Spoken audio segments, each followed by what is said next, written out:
My entire existence in this world, this ink and paper prison, was supposed to be a three-act tragedy of repetition.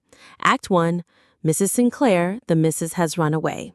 Act 2, Sir, Mrs. Sinclair has run away again. Act 3, Sir, she's gone.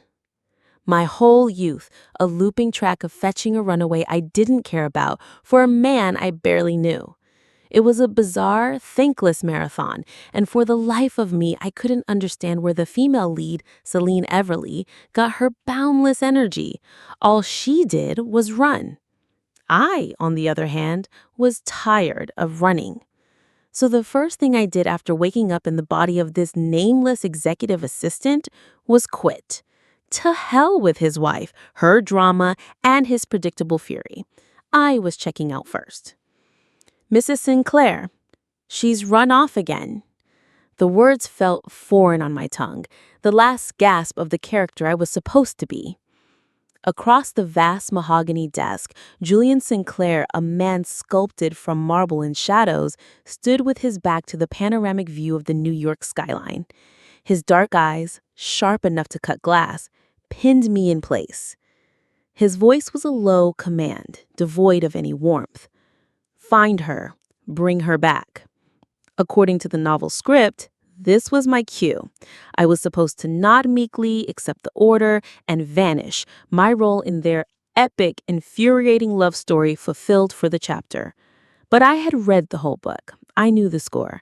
In this universe, not a single soul was normal. The female lead was a professional escaped artist, and the male lead's only hobby was tracking her down. They were both adults, for crying out loud, yet their lives revolved around this exhausting game of hide and seek. Seeing me hesitate, Julian's gaze hardened. Still here? Don't bother looking, I said, the words spilling out before I could stop them. I know where she is. He arched a single perfect eyebrow. I took a deep breath, stroking my hair in a nervous gesture I immediately regretted. It felt too much like a character tic. She's with Leo Maxwell.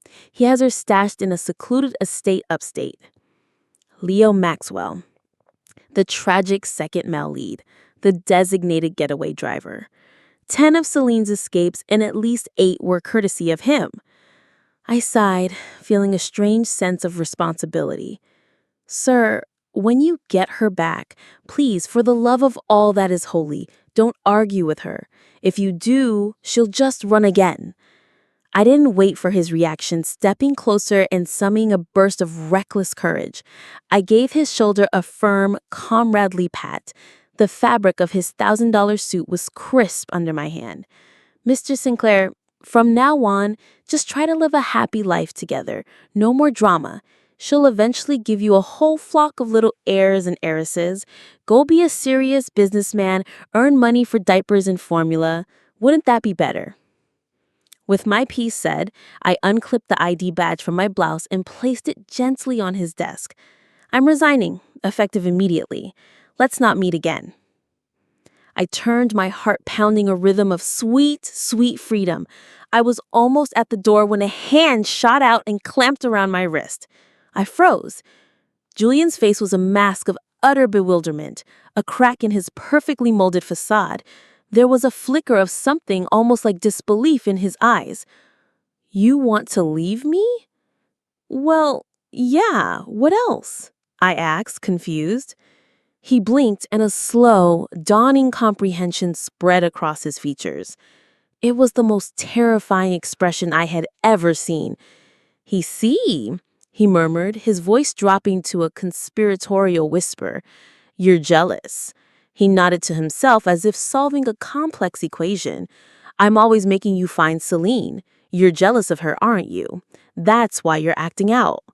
Oh no, the overbearing CEO's legendary narcissism was even worse up close. It was so potent it could bend reality. Please just let me go. I just want a quiet life. But, as they say, man proposes, God disposes. Or in this case, a transmigrator proposes and the male lead's ego disposes. To my horror, Julian Sinclair refused my resignation. You've been working hard lately, tracking down Celine. It's my fault. I was so preoccupied that I failed to notice the effect my own charisma has on my subordinates. I neglected your feelings. Get out of my head. What level of shamelessness did it take to say something like that with a straight face? I shook my head frantically. Sir, I swear on all that is sacred, I have absolutely no improper thoughts about you.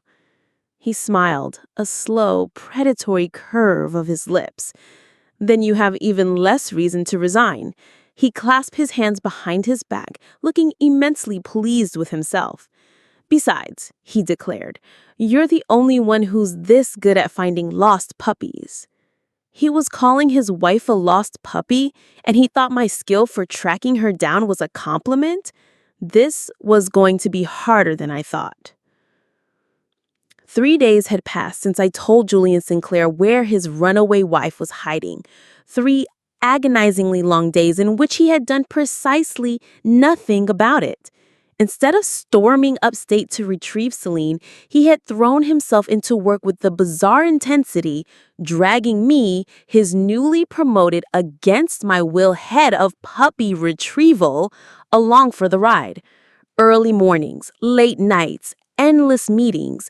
It was as if he was afraid I'd be the next one to vanish if he let me out of his sight. My dream of peaceful, plot-free existence was turning into a nightmare of overtime. Running was impossible. Quitting was off the table. A horrifying realization dawned on me. My only path to freedom was to get these 2 lovebirds back into their gilded cage, pecking at each other as the script intended. Only then could I make my grand escape. I chose my moment carefully, during a lull in his schedule, placing a freshly brewed coffee on his desk. Mr. Sinclair, aren't we going to go pick up Mrs. Sinclair? He looked up from a quarterly report, a slow, deliberate movement. His eyes narrowed. You seem anxious. The question threw me. His wife, his problem. Why was he asking if I was anxious? Julian leaned back in his leather chair, a smirk playing on his lips. The look on my face must have been priceless because a flicker of genuine amusement lit his eyes. Didn't you just tell me you had no improper thoughts about me? Why are you so eager to manage my household affairs? He practically drew quotation marks in the air with his fingers, emphasizing the last 2 words. I forced a laugh that sounded more like a choked cough. Not at all, sir. Not at all. Letting Mrs. Sinclair recuperate for a few days is an excellent idea.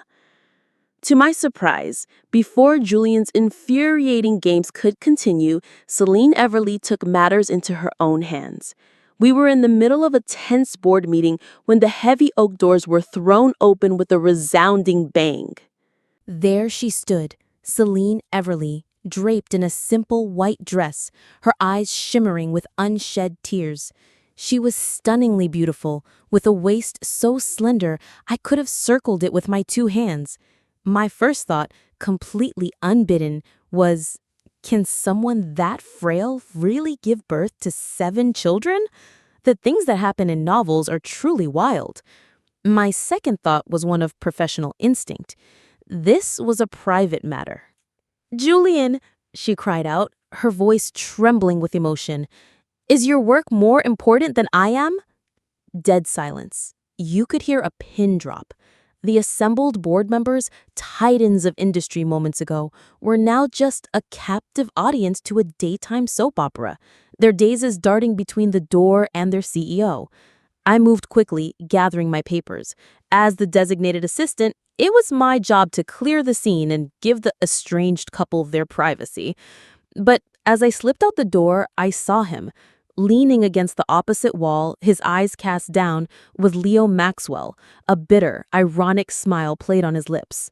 Right, the tool. The guy who gets used every time the female lead wants to make a point. On a whim of pity, I walked over to the water cooler. Hey, buddy, I said softly, holding out a paper cup of water. Drink? He started, looking up at me. He scanned me from head to toe, a look of profound confusion on his face. "Wait a minute," he said, his voice a low whisper. "You're not supposed to be this involved. The script just has you as background noise." My blood ran cold. The cup slipped from my fingers, splashing onto the plush carpet. I stared at him, my mouth agape. You? Leo's eyes widened in dawning horror and recognition. He grabbed my arm, his grip surprisingly tight. "Don't tell me," he hissed, his voice cracking. "You too?" I could only nod, my world tilting on its axis. A strangled sound, something between a sob and a laugh, escaped his lips. "Oh, thank God," he whispered, looking to the heavens. "Save me.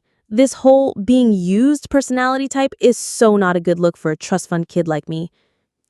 After a hushed, frantic exchange, I got the full picture.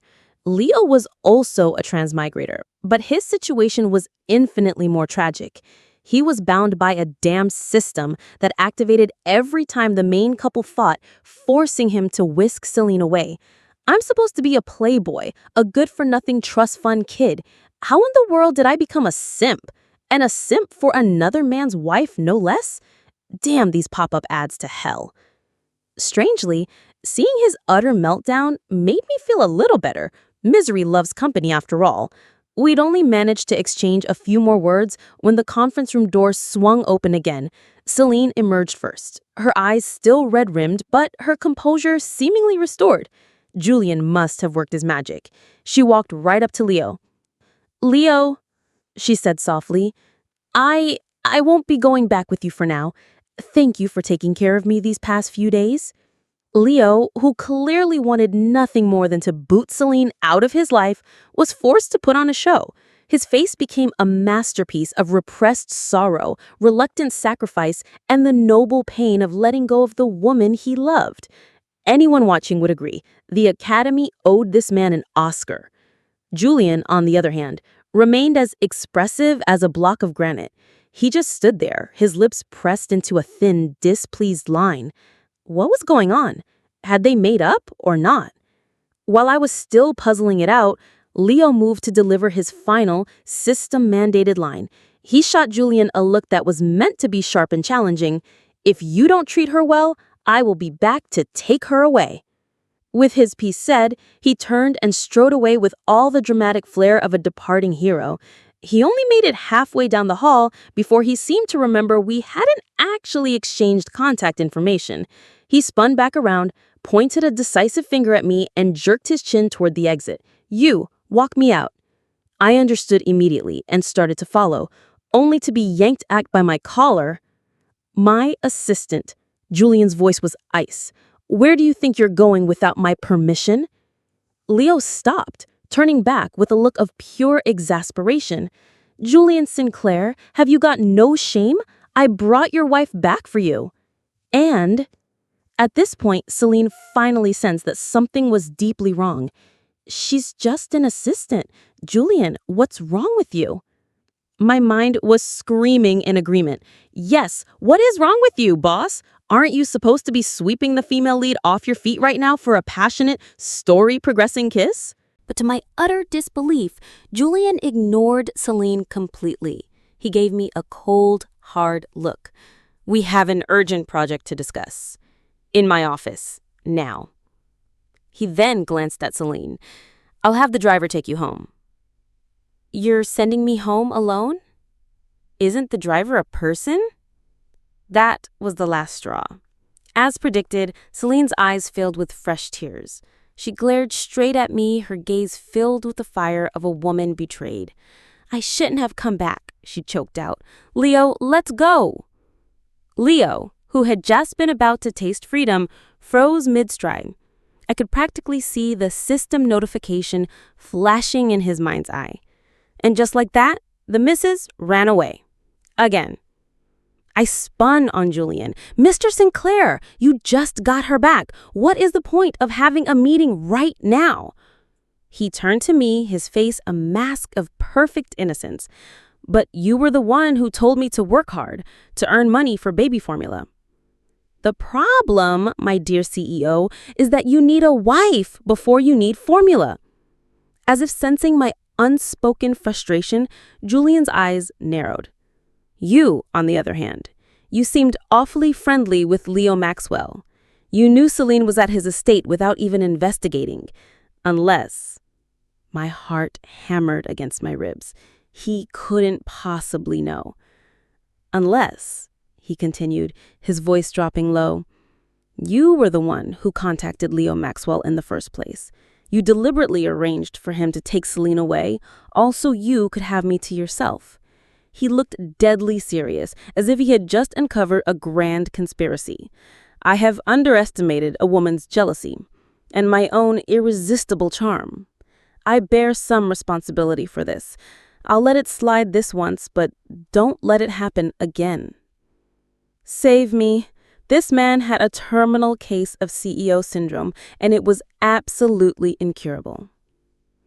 With Celine gone again, I was surprisingly not in a hurry. According to the novel's sacred text, the next major event was a crisis designed to bring the main couple closer. Julian Sinclair was supposed to suffer a major career setback, facing down the doubts of his shareholders, only for Celine to return and help him navigate the storm, rekindling their love in the process. My path was clear. If I wanted the plot back on its rails, I had to create that crisis myself. A few days later, the perfect opportunity fell into my lap. News broke about a major corporate restructuring project up for auction. A rival tech firm was on the brink of bankruptcy, but its core business held immense future potential. The company that won the bid would, within a few months, see an astronomical return on investment. Julian, naturally, intended to go all in. I knew this had to be it, the setback, the moment Julian's empire was supposed to stumble. Although I knew his failure was just a plot device, I couldn't leave it to chance. During the tense, closed-door bidding session, I used my position as his trusted assistant to maximum effect. As competitors submitted their offers, I accidentally shielded the crucial numbers from his view, murmuring misleading summaries. When the final round came and he prepared to make a decisive, higher offer, I subtly shook my head, feigning caution. Sir, our analysts suggest we've reached the upper limit. It's too risky. He hesitated for a split second, trusting my manufactured data. That second was all it took. The gavel fell. The bid was lost to a rival corporation. The auction ended and Julian's face was as black as thunder. He cornered me the moment we were alone, his voice dangerously low. That wasn't a mistake. You did that on purpose, didn't you? I'm deeply sorry, sir, I said, lowering my head to hide the triumphant glee in my eyes. This was a catastrophic error in my judgment. I am willing to accept full responsibility. I took a deep breath, savoring the words I'd been waiting to say for weeks. I voluntarily resign. This was it, my get-out-of-jail-free card. But instead of firing me, Julian let out a short, cold laugh that sent a shiver down my spine. Resign? Don't even think about it. He leaned in closer, his eyes boring into mine. You will stay right here by my side and earn back every single dollar you just lost this company. Until then, you're not going anywhere. I stared at his retreating back, my mind reeling in confusion. Why wouldn't he let me go? Wasn't I just a disposable side character, the kind of character whose absence wouldn't affect the plot at all? Unless this passerby was actually some kind of hidden boss, a linchpin without whom the story couldn't proceed. The thought was absurd, but his refusal to release me was even more so. The fallout from the lost deal was immediate. The shareholders who had been silent during Julian's months-long wife-chasing escapades were suddenly in an uproar. A single failed investment had them questioning his competence. The hypocrisy was astounding. The constant criticism must have gotten to him. Seeing Julian being berated in the boardroom, I felt an unexpected pang of guilt. After all, I was the one who had orchestrated this. I tried to offer a small piece of comfort, using the novel's logic. "Sir, don't worry," I whispered as he stalked back into his office. "Everything will be fine once Mrs. Sinclair returns. Only the female lead's halo could fix this mess." He didn't look moved. In fact, he just shot me a chilling glare. "Isn't it enough that I'd have to clean up your mess? How many more people do you want to drag into this?" He stopped and rolled his shoulders, wincing. "Come here and work out these knots. My shoulders are killing me." I stood frozen. He wanted a massage? His face darkened instantly. "What, you don't want to?" No, of course I do," I squeaked, my voice an octave too high. "It is my distinct honor to serve you, sir." Gritting my teeth, I began to knead his tense shoulders, repeating his silent mantra in my head. "Patience. Just be patient. Wait for the female lead to come back, and you'll be free. Patience." A few days later, just as my shoulders were beginning to recover from their stint as Julian's personal stress ball, Celine Everly finally returned. She swept into the office, strode past my desk without a word, and launched herself directly into Julian's arms. This was it, the moment I'd been waiting for. "The company is in so much trouble," she murmured into his chest, her voice thick with emotion. "Why didn't you tell me anything?" "It's nothing serious," he replied, his voice flat. "It's all been resolved." "You're still trying to hide things from me?"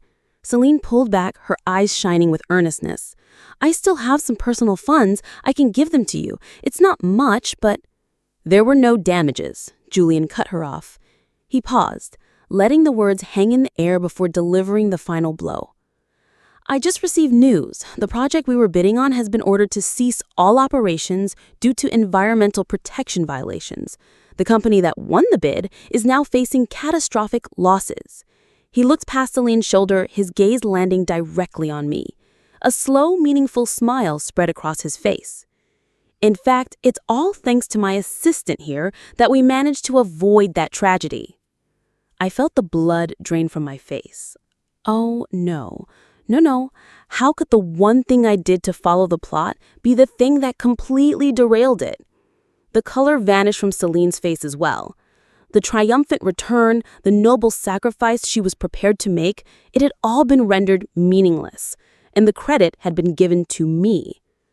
She straightened her spine, her soft expression hardening into one of cold fury.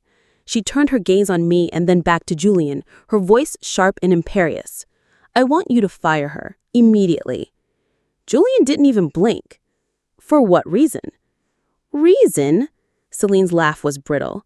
"I'm your wife, Julian. Do I need a reason to ask you to dismiss as subordinate?" "Yes," he said, his voice dropping to a dangerously calm level. "I think you do." He took another step away from her, creating a definitive space between them. "Tell me, Celine, have you ever, even once, helped me avert a single financial loss? In the past year, besides finding new and creative ways to climb out the window, what exactly have you contributed?" He glanced pointedly at me again. "What gives you the confidence to think I would listen to you today?" This story was careening off a cliff. I had somehow been cast as the villainess in a drama I was trying to escape. I had to intervene. "Mr. Sinclair, please, just listen to your wife's advice. Fire me." Leo, who must have been dragged back here by Celine, also chimed in, a desperate edge to his voice. "That's right, Sinclair. Just take your wife home. Don't blame me for not warning you. If you don't take her back, I'll have her max out your credit cards buying clothes for me. You know how bad that would look in the tabloids." The dual-pronged assault seemed to have an effect. Julian's brow furrowed in thought. But then the next second, he threw his head back and laughed, a genuine, hearty laugh. My heart sunk. "I was wondering why you were so eager to help, Mr. Maxwell," Julian said, his eyes glinting with a strange light as he looked between me and a bewildered Leo. "You're not just helping Celine, are you? You keep hanging around my company." He let the sentence trail off before landing his final, insane conclusion. "You're trying to poach my assistant, aren't you?" Leo and I just stared at him, utterly speechless. What in the seven hells of bad fan fiction was happening? Leo spluttered, his face turning a shade of red that clashed horribly with his designer shirt. "What? No, that's not... I mean..." So you are trying to poach my most valuable assistant, Julian concluded, his voice laced with mock disappointment. He looked at me. Is he offering you a better package? Did you find a new branch to perch on? My mind, which had been short-circuiting for the past 10 minutes, suddenly saw a sliver of an opening. An insane one, but an opening nonetheless. If I could get fired for incompetence and couldn't quit, maybe I could get poached? My eyes lit up and I turned to Leo with newfound interest. Julian saw the look. His smile vanished. He calmly walked over to his desk, opened a drawer, and pulled out a thick file, dropping it on the polished wood with a heavy thud. "By all means, feel free to leave," he said smoothly, "as soon as you pay the liquidated damages stipulated in this contract." My eyes fell upon the document, and there in large, bold block letters on the cover page were 3 words that made my blood run cold. Deed of sale. Was he serious? A deed of sale for an assistant? Was this kind of thing even legal in the United States? Evidently, Leo was just as shaken. A passerby character is being forced into this kind of plot point, he muttered under his breath. The author must be desperate for content. Seeing our stunned faces, Julian's lips curved into a smug smirk. "Since you can't afford the penalty, let's put an end to this. Mr. Maxwell, stop trying to poach my staff. If you're really so capable, why don't you go and properly pursue Celine? Show me what you've got." After we were dismissed, Leo was still in a daze out in the hallway. Did I hear him right? He told me to go chase his wife? That's what he said, I confirmed grimly. He's acting weird, right? Leo looked at me, desperate for confirmation. Weird doesn't even begin to cover it. The male lead I read about was supposed to be fiercely possessive and devoted, unshakable in his love for the female lead. This version of Julian was a bug in the system? A glitch in the matrix. I thought about it all afternoon, so lost in thought that I didn't even notice when the office had emptied out. "Let's go." I jumped as Julian's voice sounded right beside me. He was standing there, car keys dangling from his finger. "Where to?" I asked, my voice barely a whisper. "I'm taking you home." He didn't wait for an answer, striding towards the elevators. With a heart full of dread and 1,000 questions, I followed him to his car. The temperature inside was perfectly controlled, but I felt a chill snake down my spine. I kept stealing glances at the man in the driver's seat. The impossibly handsome face, the laser focus, the bizarre possessiveness. It couldn't be, could it? The pieces clicked into place with a horrifying snap. He hadn't fallen for the female lead. He'd fallen for me, passerby A. "If you have something to say, just say it," he said suddenly, not taking his eyes off the road. I jolted, caught staring. I chose my words carefully, deciding on an approach of insane, roundabout commentary. "Mr. Sinclair, are you aware that in this day and age, a male lead who doesn't practice male chastity is looked down upon? You could even be thrown to the pigs, metaphorically speaking." He was silent. I pressed on, warming to my topic. "And you know, the chasing the wife to the crematorium trope is very popular lately. It's quite interesting, but a love that is delayed is no better than a weed on the side of the road. Do you understand? The second male lead is getting more screen time than you are. Your current behavior is a little dangerous."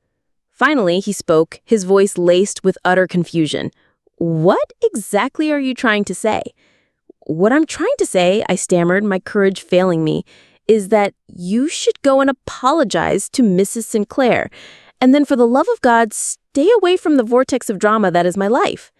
The car glided to a smooth stop in front of my apartment building. Julian turned off the engine and faced me, the dim street lights casting sharp shadows across his face. He had that look on his face again, that terrifying, all-knowing, completely wrong look. "You're not fooling anyone," he said, his voice a low murmur. "You're not fooling me, and you're not fooling yourself. You've had improper thoughts about me from the very beginning, haven't you?" "Wait, who said that? Me?" He leaned forward, tapping a finger on the steering wheel. "But in light of your significant contributions to the company, I can consider fulfilling your deepest desire."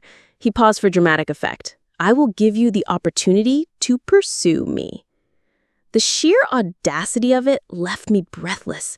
"Mr. Sinclair, if I recall, and I'm pretty sure that I do, you are a married man." "A minor obstacle," he said with a dismissive wave of his hand. "If I get a divorce, I'll be single, won't I?" He wasn't joking. I stared at him for a long moment, confirming the terrifying sincerity in his eyes, before I did the only sane thing a person could do. I fumbled for the door handle, scrambled out of the car, and ran for my life. My heart was still hammering against my ribs long after I'd locked the apartment door behind me. This was bad. This was really, really bad. The plot hadn't just derailed, it had been hijacked by a lunatic. Thanks to Julian, for the first time since I arrived in this world, I had a nightmare. In my dream, Celine Everly, dressed in a ghostly white gown, floated towards me, her arms outstretched, chanting over and over again, "I am the female lead. I am the female lead." I was jolted awake by the shrill ringing of my phone. I fumbled for it on the nightstand. It was Leo. His voice was ecstatic. "I've got great news. Celine went back on her own." Logically, I should have been overjoyed. This was what I wanted, but for some reason the thought of Julian made a strange, uneasy feeling twist in my gut. It was probably Stockholm Syndrome, I decided grimly. That had to be it. "How did you convince her?" I asked, pushing the weird feeling aside. "Simple. I told her if she didn't hurry back, another woman was going to steal him man for good." He laughed. "She didn't even hesitate after that." There was a pause. "And, well, the other woman everyone assumes it is you, so sorry about that. But you heard him today. The guy is a loose cannon. He was practically trying to pawn his wife off on me." He was still rambling when my doorbell rang, a sharp, insistent buzz that cut through the quiet of the night. I crept to the door and looked through the peephole, and my heart stopped. It was Julian Sinclair, standing on my doorstep with a black suitcase resting by his side. He looked directly at the peephole, as if he could see me. "Celine's back at the house," he announced calmly, "so I came over to stay with you for a few days." On the other end of the phone, Leo's frantic voice suddenly cut off, replaced by a single blood-curdling shriek that echoed through my silent apartment. "Damn it all!" I frantically ended the call with Leo, his shriek still echoing in my ears. Julian, misinterpreting my silence as an invitation, breezed past me into my apartment. He dropped his suitcase by the door and settled onto my small sofa as if he'd lived here his entire life. Then he pulled out his phone and dialed. "Get the divorce papers ready," he said into the phone, his voice calm and decisive. "Yes, the prenuptial agreement stands. Just handle it." I stared, aghast. He was actually calling his lawyer. You're really getting a divorce?" I squeaked. He looked up, a hint of amusement in his eyes. "Are you so happy you're speechless?" Happy my foot. You can't get a divorce." "And why not?" Why not? Did he really need to ask? "Because you're one true love," I invented wildly. "You two have a classic marriage of convenience that blossoms into true love storyline. You can't just throw it away." He remained unmoved. "Okay, so you've been married a year, and she ran away twice. One time for 9 months, one time for 3. That's a perfect record for a romance novel protagonist. You can't give up now." "There's no need to make things up," Julian said, cutting through my frantic babble. His voice was suddenly devoid of its usual arrogance, replaced by a strange, quiet clarity. "There is no us if I don't want there to be one." He paused, his gaze piercing right through me. "After all, we're just fictional characters, written on the pages of a novel. You've known that from the beginning, haven't you?" The world stopped. I felt like I'd been struck by lightning. He knew? How? I whispered, unable to form a complete sentence. A faint, wry smile touched his lips. "It started the day you tried to resign. Before that day, my world was foggy? I only clearly recognized the faces of the key players, the ones who drove the plot forward. Everyone else was a blur. You were a blur." He leaned forward, his expression serious. "But your rebellion, your refusal to follow the script, it was like a crack of thunder. Suddenly, I could see you. And through you, other people started to gain color. The world started to feel real. And I realized," he concluded, "that this was far more interesting than chasing after a flighty young miss all day." I was the one. I was the bug in the program that had granted the male lead consciousness. My mind was a mess of guilt and sheer terror. He narrowed his eyes, studying my shocked expression. So, let's talk about you. What did you mean when you said I couldn't get a divorce and that we would have 7 children? I couldn't possibly tell him the truth that I was a reader who had transmigrated into his world. I had to lie. I was just complimenting your excellent health, sir. Your vitality. Julian was silent for a long moment. Then a slow, brilliant, and utterly narcissistic smile spread across his face. A dawning comprehension lit his eyes, and I knew I was in trouble. Ah, he said, nodding slowly. So that's how it is. You do want to have my children. He leaned back, looking immensely pleased with his own deductive reasoning. It all makes sense now. You developed feelings for me, but you couldn't bear the pain of constantly having to find Celine for me. The emotional turmoil was so great that it forced you to awaken from your role to break the plot just so you could be with me. His theory was so insane, so egocentric, and yet it was a perfect explanation that didn't expose my true secret. It was a life raft in a sea of madness. If he wanted to believe he was so irresistible, he could literally wake a character from her scripted stupor. Who was I to argue? I nodded eagerly, my head bobbing up and down. Yes, that's exactly it. You're truly worthy of being the male lead, sir. Your insight is unparalleled. The first thing Julian Sinclair did after his awakening was to systematically dismantle the novel's primary relationship. He broke his marriage with Celine Everly. Frankly, the most innocent person in this whole mess was Celine herself. She had done nothing wrong except dutifully play her part as the flighty female lead, running away and returning exactly as the author had intended. Now she was suddenly faced with a husband who no longer wanted her for reasons that were entirely off script. It was a cruel twist of fate. A few days after the proceedings began, she came to find me. This was our first true confrontation, woman to woman, rival to rival. Please, she said, her voice small and stripped of its usual dramatic flair, just give Julian back to me. My heart twisted with guilt. I had never, ever wanted to be the villain in someone else's love story. For the first time, facing her earnest plea, I felt a strange mix of pity and responsibility. If her heart refused to follow the pre-written path, then maybe she needed a push to find her own story. Celine, I began gently, my voice taking on a soft, persuasive tone I didn't know I possessed. Let me ask you something. This marriage, is it what you truly want? She opened her mouth to answer, but I continued. If it is what you want, why do you keep running away from it? And if Julian takes you back this time, truly takes you back, can you promise you won't run away again? I leaned forward slightly. I don't doubt your emotions are real, but I want you to look clearly into your own heart, in your moments of true despair, when you feel lost and alone. Who is the one that makes your heart ache? Who is the one you truly want to hold you? I had intended for my words to guide her back to her feelings for Julian, to force her to confront the love that was supposed to be the bedrock of this entire story. I never expected her sudden quiet answer. It's Leo, she whispered, her eyes widening as if she was hearing the truth for the first time herself. This time, I was the one left speechless. My plan to fix the plot had just shattered it into a million irreparable pieces. A slow, radiant smile spread across Celine's face. She wiped a tear from her cheek, but it was a tear of relief, not sorrow. Thank you, she said, her voice clear and strong.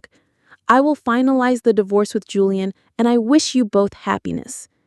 With that, she turned and walked away, not like a defeated woman, but like one who had finally found her own story. As I watched her go, my right eyelid began to twitch uncontrollably.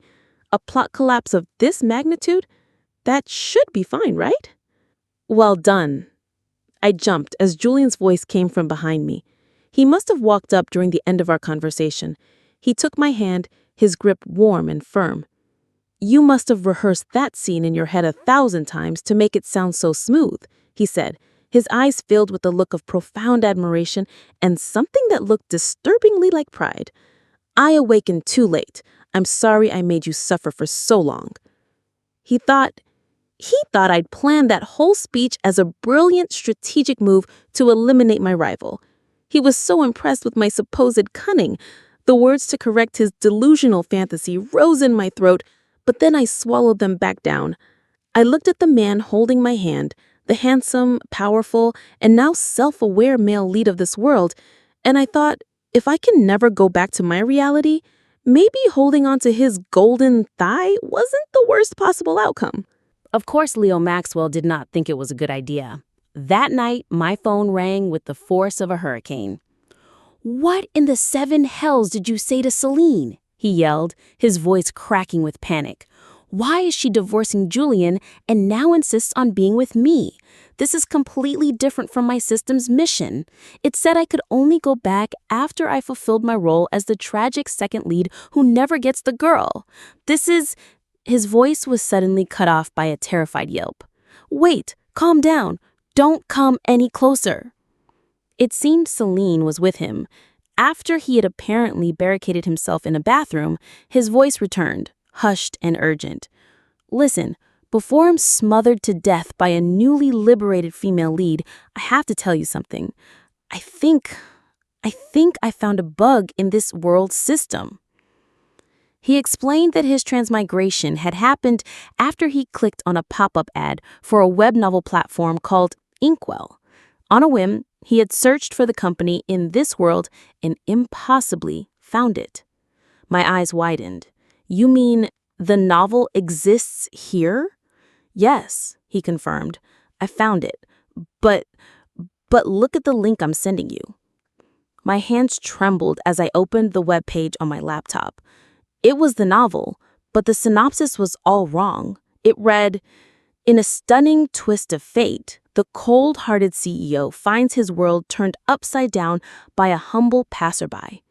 As the male lead and passerby A fall in love, the original female lead, now free, begins a passionate pursuit of the loyal second male lead." This wasn't the story. This was a live report of our lives. "I suspect the author is in this world with us." Leo's voice was grim. "If we can find the original author, maybe we can find a way back. Don't worry, I'm a rich second male lead in this world too. I've already got my people on it." Find a way back? Back to my real life? A life of paying off my mortgage, my car loan, and my renovation loan? Working overtime until 10 p.m. and taking a taxi home that my boss wouldn't reimburse me for? The thought, which should have been a relief, filled me with a strange and profound hesitation. I didn't know that while I was having my world-shattering conversation with Leo in a quiet coffee shop, Julian Sinclair was searching for me like a man possessed. He had called every staff member and even had the security department pulling surveillance footage to track my location. When I finally stepped out of the cafe with Leo, I found Julian leaning against his car. His face was a thundercloud. "You," he said, his eyes immediately locking on Leo. The air crackled with tension. "Mr. Maxwell, do you just enjoy interfering in all of my relationships?" He strode forward and pulled me into his arms, his grip tight and possessive, a clear marking of territory. "You first Celine, and now you're meeting my girlfriend in private?" He gave Leo a disgusted realization. "Wait a minute. Your target was never them, was it? It was me all along." Leo, instead of getting angry, just smirked, a newfound confidence in his eyes. "Think whatever you want, Sinclair. It doesn't matter. We'll be leaving soon anyway." He gave me a quick, meaningful nod before walking away, leaving a silent bomb hanging in the air. The car ride back was suffocatingly quiet. Julian's hands were clenched on the steering wheel, his jaw tight. The pressure in the car was so low I could barely breathe. He was rattled. Leo's words, "We'll be leaving soon," had clearly hit a nerve. In the heavy silence of the car, I finally understood. Julian wasn't just angry. Beneath the cold fury, there was a tremor of something else, something I had never seen in him before. Fear. Leo's words, "We'll be leaving soon," had terrified him. He wasn't afraid of another man stealing me away. He was afraid I would vanish to a place he couldn't follow. The car bypassed my apartment building and continued north out of the city, finally pulling into the driveway of a stunning, modern villa bathed in the soft light of dusk. "Where are we?" I asked, my voice a whisper. "Our future home," he said simply. My breath caught in my throat. He took my hand and led me inside. The interior was a wash of warm, creamy beige and soft lighting, my favorite aesthetic. It was cozy and bright, the opposite of his own cold, minimalist penthouse. And in the center of the spacious living room, a projector was silently playing a slideshow onto a large screen. They were all photos of me, candid shots, me frowning in concentration at my desk, me laughing at a bad joke during a lunch break, me sipping coffee by the office window. My heart hammered against my ribs like a drum solo. Then Julian turned to me, his eyes full of a raw, vulnerable emotion I never thought possible. He slowly got down on one knee. "It was you," he began, his voice thick with sincerity. "You're the one who made me feel like I wasn't just a puppet following a script. You're the one who showed me the importance of being myself." His gaze was intense, unwavering. "This is probably too sudden, and I know the timing is a mess, but I have to ask." He took a deep breath. "Will you marry me?" Tears welled in my eyes. This was it. This was the impossible fairy tale ending. He reached into his pocket, but then he hesitated, a deep frown creasing his brow. He looked up at me, his confidence suddenly faltering, replaced by a look of genuine, baffling confusion. "Wait," he said, standing up abruptly. What is your name?" The question hit me like a physical blow. I was about to say yes, but the words died on my lips. My name? What was my name? A cold, horrifying void opened up in my mind. I was just Passerby A, a side character so insignificant the author hadn't even bothered to give me a name. We stared at each other in a tableau of profound, shared awkwardness. Just then, my phone blared to life, shattering the silence. It was Leo. I numbly answered, putting the phone to my ear. "I found her!" he screamed, his voice bursting with triumphant excitement. "I found the author! Her name is Stella Reed! Stella Reed!" The name slammed into my consciousness like a tidal wave. Stella Reed. My head felt like it was going to split open as a million forgotten images flooded my mind. A cluttered desk, a blinking cursor on a screen, the glow of a monitor late at night. I looked at Julian, who was still standing before me, his face a mask of confusion and worry. My own name felt foreign and familiar on my tongue. My name," I whispered, the words finally coming out. "It's Stella. Stella Reed." The world dissolved. When I opened my eyes, I was lying in my own bed, in my own room. The morning sun streamed through the window. On my desk, my laptop was still on, the screen displaying a chat window with my editor. A message sent at 2 a.m. was staring back at me. "Manuscript sent. Please review." My head throbbed. Was it all just a dream? A story I wrote in a feverish, sleep-deprived haze? The line between reality and the novel felt so thin I could tear it with my fingers. As I was trying to get my bearings, a new message from my editor popped up. "Editor, Stella, did you send me the wrong draft? Why are Julian and Celine, the official couple, suddenly divorced? And who is this Passerby A the male lead is now with?" My heart lurched. I frantically opened the manuscript file and scrolled to the very end. The final paragraph was a nightmare. As if decreed by a cruel fate, the Passerby A that Julian had come to love so deeply also ran away, and so Julian Sinclair once again began his endless, lonely journey of finding his wife. What kind of sadistic, cyclical hell was this? Did I really write that? "No!" I cried out loud, standing up and rushing towards the door. I had to fix it. And then I heard a familiar, impossibly real voice from the doorway. "My dearest wife," it said, laced with amused affection. "Were you looking for me?" My body went rigid. I turned slowly, my eyes wide with disbelief. Leaning against the doorframe, hands crossed over his chest, was Julian Sinclair. He had the same arrogant smirk, the same powerful presence. It was him. "Julian, Tears streamed down my face as I launched myself into his arms, holding him tight. "I won't run away," I sobbed into his shirt. "I'll never run away again." He held me close, stroking my hair until my sobs subsided. It took a while, but he explained everything. Julian Sinclair was the CEO of the company I worked for. He was the man I'd had a secret crush on for years. Just as in the story, I'd played the role of a silent passerby in his life. The novel was my secret outlet, posted anonymously on the Inkwell platform. Julian was my muse. Celine was a character I invented. But halfway through writing, I grew dissatisfied. Why couldn't I be the female lead in my own fantasy? So I'd changed the story. And what I never knew was that the real Julian had somehow discovered my anonymous account and had been reading along the entire time. "So," he said, wiping the tears from my face, his eyes full of a love I had only ever dreamed of, "you have no idea how long I've waited to hear you say you wouldn't run away." On our wedding day, as friends and family buzzed around us, I saw two familiar figures approaching. I excused myself, my heart pounding, and walked over to them. It was impossible, but there they were, Leo Maxwell and Celine Everly, looking exactly as they had in my dream. You're real," I stammered. Celine, no longer a tragic heroine, but a bright, confident woman, grinned. "Leo insisted we stayed for the bouquet toss," she said, nudging him playfully. Leo sighed dramatically. "Stella, after I discovered you were the author in that world, my system crashed. It sent me back here. The thing is, when the system broke, the gate between worlds was left open for a short time." He looked at Julian, who had just walked over.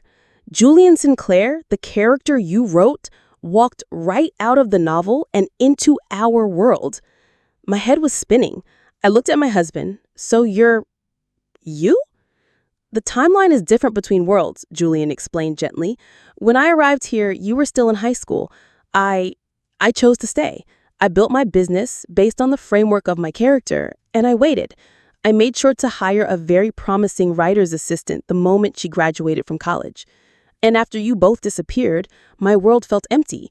I followed to find Leo. I looked at the man I married, my brilliant, kind, real-life boss, who was also somehow the fictional character who crossed worlds for me.